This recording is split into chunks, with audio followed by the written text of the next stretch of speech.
Neymar et Paris les dessous d'un divorce, l'opération Neymar, le vestiaire du Barça dit oui à Neymar. Je ne veux pas jouer ici, je veux rentrer chez moi, là où je n'aurais jamais dû partir. Caliente, caliente. Les Parisiens, sincèrement, j'ai de l'empathie pour vous. Quel foutoir. J'espère que vous allez bien l'équipage, moi ça va extrêmement bien aujourd'hui puisqu'on se retrouve pour une nouvelle vidéo Mercato. Il y a tellement de choses à dire désormais avec l'ouverture du Mercato estival. Déjà en termes de rumeurs forcément, mais aussi en termes d'officialisation, ça commence à sortir les billets. Je vais pas trop faire durer cette introduction puisque je vois que ça vous emmerde plutôt pas mal. Je veux simplement vous remercier très rapidement sur le précédent épisode puisqu'on a atteint la barre des 4000 likes au bout d'une heure. Presque 20 000 au total à l'heure même où je tourne cette vidéo, c'est juste fou. Merci encore une fois l'équipage. Alors bien sûr maintenant vous vous doutez qu'on va mettre l'objectif un petit peu plus haut. On va pas se tenter les 4000 mais les 5000 likes en une heure. J'ai tout simplement jamais fait ça sur la chaîne YouTube. Bah c'est comme les 4000 finalement. Alors go me péter ça les amis, c'est important sur la série. Et jusque là ça m'aide vraiment énormément. Merci vraiment à tous ceux qui vont contribuer. Bonne vidéo à tous. On est parti l'équipage et on commence d'entrer avec le vif du sujet, à savoir l'affaire Neymar, annoncée sur le départ depuis de nombreuses semaines. Il alimente la presse espagnole qui en fait ses gros titres, d'abord à Coleur et ensuite dans le domaine du réel, puisque l'info de la semaine est quant à elle reprise partout dans le monde. Selon Mundo Deportivo, Neymar aurait déclaré à la direction du PSG ne pas vouloir continuer l'aventure après 2 petites saisons sous les couleurs parisiennes pour rentrer chez lui, là où il n'aurait jamais dû partir. Vous l'avez compris, il souhaite retourner au Barça pour reconstituer ce légendaire trio Messi, Suarez, Neymar, et ce, bizarrement, on peut dire après que Nasser soit sorti de son silence avec des déclarations frappantes. Je cite, la priorité désormais est l'adhésion totale à notre projet.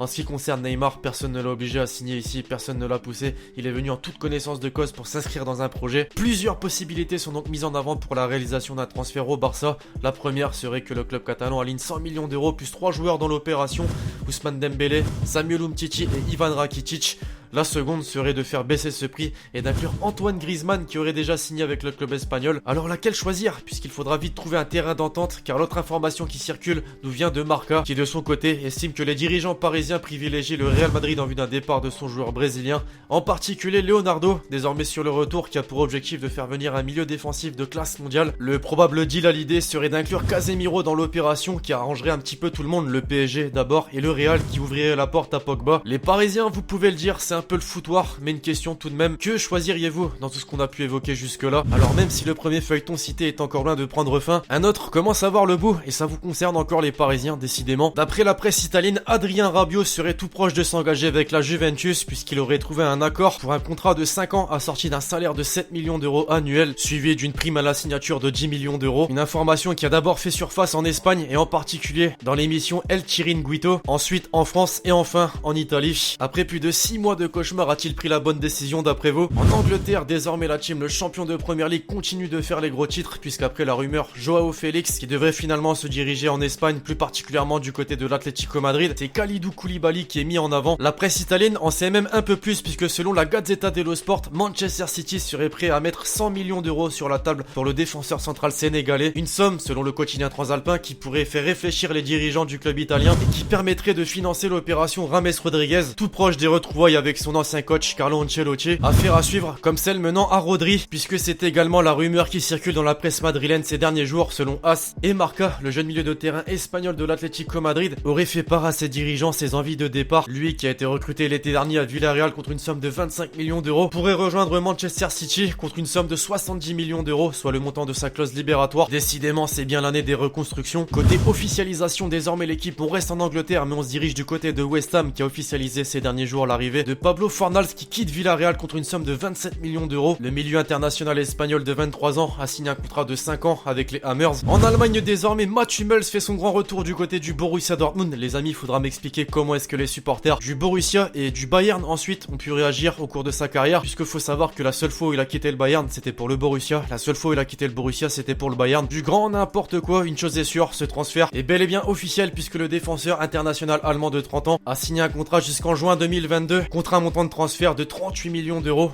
quand même. Le FC Augsbourg de son côté signe le jeune international espoir suisse Ruben Vargas en provenance de Lucerne pour les 5 prochaines saisons. Le montant de son transfert est estimé à 2,5 millions d'euros. Moussa Djabi va également découvrir le championnat de Bundesliga puisque le jeune joueur de 19 ans formé au PSG a signé un bail de 5 ans contre une somme de 15 millions d'euros. En France, pas de gros transferts ces derniers jours, mais on peut citer quand même l'arrivée de Umut Bozok du côté du FC Lorient. L'attaquant turc de 22 ans signe en provenance de Nîmes contre une somme de 1,5 million d'euros. Et enfin, pour conclure en Italie, on l'a annoncé depuis quelques semaines et c'est désormais officiel, Maurizio Sarri quitte le banc de Chelsea pour rejoindre celui de la Juventus. Il succède donc à Massimiliano Allegri et entraînera pour la première fois un quintuple Ballon d'Or la saison prochaine. Quelle info, bordel, pourquoi j'ai dit ça? Bref, voilà l'équipage, c'est tout pour cette vidéo Mercato, j'espère vraiment que vous l'avez kiffé comme d'habitude, si c'est le cas vous savez ce qu'il vous reste à faire. Donnez-moi dans les commentaires vos différents avis sur toutes ces rumeurs et officialisation de fin de vidéo, puis d'ici là on se retrouve très vite sur la chaîne pour de nouvelles vidéos, c'était Alexis, ciao ciao.